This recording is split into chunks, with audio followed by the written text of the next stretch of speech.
Kwa wale tumeongea habari za pesa, sasa hii video nafanya leo, asubuhi ya leo kwa ajili ya wale ambao mnapata pesa, lakini pesa haikai kwa mikono. Sorry. Yaani unapata pesa, lakini pesa haikai kwa mikono. Ni mmoja wale ambao wanasema na kusema kweli pesa huwa napata tu, lakini mimi sijui kwa nini pesa yangu huwa haifanyi kitu ya maana. Kuna vitu kadhaa naweza kuambia, uangalie unatoanga wapi hiyo pesa. Hiyo ni kitu moja muhimu. Ni nini yenye huo unafanya ndio unapata hiyo pesa. Niwaangalie sana kwa sababu kila ambacho unafanya ndio unapata hiyo pesa. Kinachangia. Kinaweza kikachangia sababu ya wewe matumizi yako ya hiyo pesa.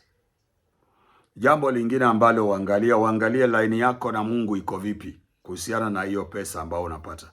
Kama unatimizia Mungu haki yake, una contribute tax yake katika ufalme wake, na unasimama na kazi zake zinaendelea. Yaani wewe ni mtu ambao umetunza madhabahu yako ya sadaka imesimama. Basi hapo pia uangalie kama wewe unapata pesa na inatoka, inatoka, au milango ya pesa inakataa kufunguka. Kila wakati unataka milango ya pesa iko wazi kwako, kitu kinatendeka, hiyo milango inafungika.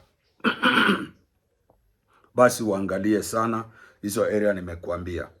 Lakini jambo ambalo ningetaka kukuambia unaweza ukafanya likakusaidia, kama kuna madhara kama hayo yenye nimekuambia, utarekebisha.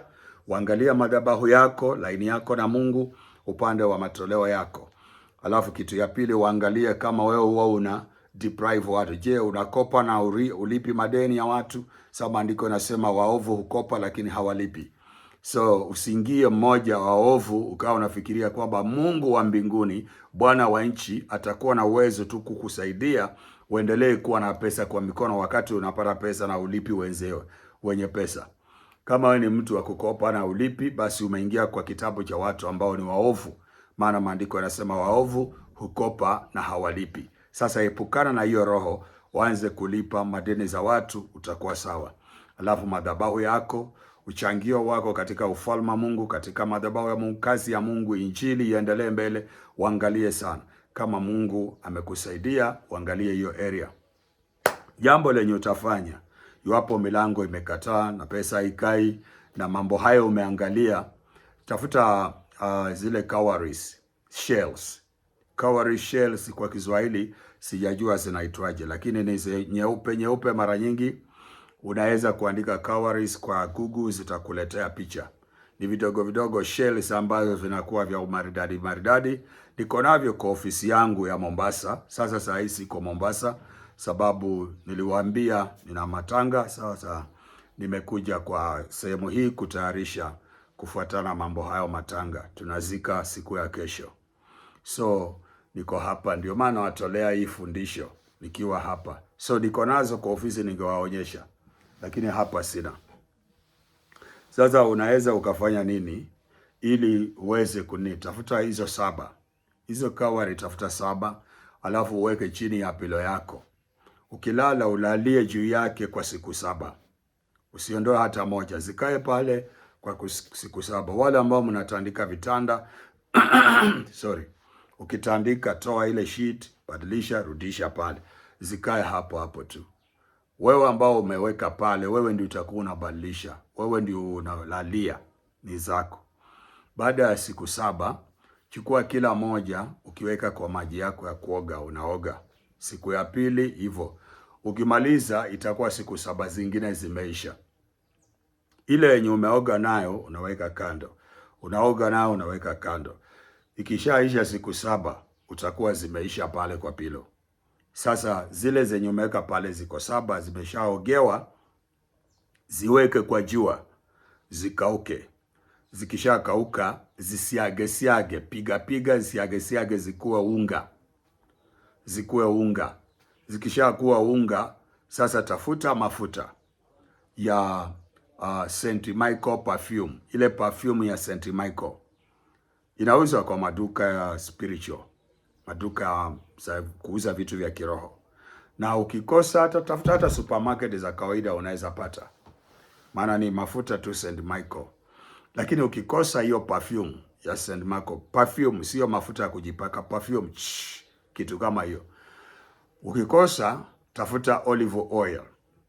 Yale mafuta yameandikwa virgin olive oil, mafuta ya mzeituni tu, haya tunaombea makanisani. Hayo mafuta ukishapata, weka ndani ile powder yenye ulikuwa umesitengeneza ya cowries. Weka ndani hiyo powder hapo ndani. Alafu changanya, uombe Mungu kwamba Bwana, ninapotumia hii, naomba lengo langu la kutengeneza hii litimie. Lengo ni kwamba pesa zikija kwako zikae na wewe. Jambo la pili, uwe na milango ya pesa imefunguliwa na kitu kisije katikati. Kuna wale ambao kama mmepanga milango mizuri na kuja kesho, usiku wa leo mnaota ndoto za mapenzi. Unaota mtu anafanya nawe mapenzi, alafu ukiamka disappointment. Matokeo huwa ni hivyo. Iwe ni contract, iwe ni jambo nzuri, iwe ni mtu amekuahidi anakupa pesa, kitu inakuja ndoto ambazo si za maana, alafu baadaye ukiamka unapigiwa simu negative, simu mbaya. Simu ya kuonyesha kwamba umekosa. Sana disappointment calls. Sasa hizo itaepukana ukifanya hii recipe. Mungu atakusaidia. Milango itafunguka na zitabaki wazi, wewe utatembea ndani na pesa zitaingia kwako wakati zile zingine bado ziko. Mifuko itashoneka na mashimo yaliyotoboka yatakuwa yamezibwa. Yaani anga ambalo linakuja kwenu kuletea vitu vibaya wakati umepata hela ndio pesa ziende huko, hiyo dirisha itafungwa. Mungu akusaidie. Haya ni mambo yanaendelea na watu wengi na wameumia sana, wameombewa makanisani, wametoa masacrifice, lakini vitu hivi havifanyiki, havifaulu kulete majibu. Sasa nimekupa laini moja, hii sio hiyo peke yake, lakini kuna watu kwa hii laini watasaidika.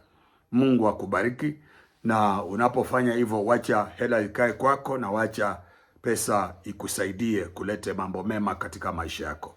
Ubarikiwe, tuonane katika siku ingine. Asante.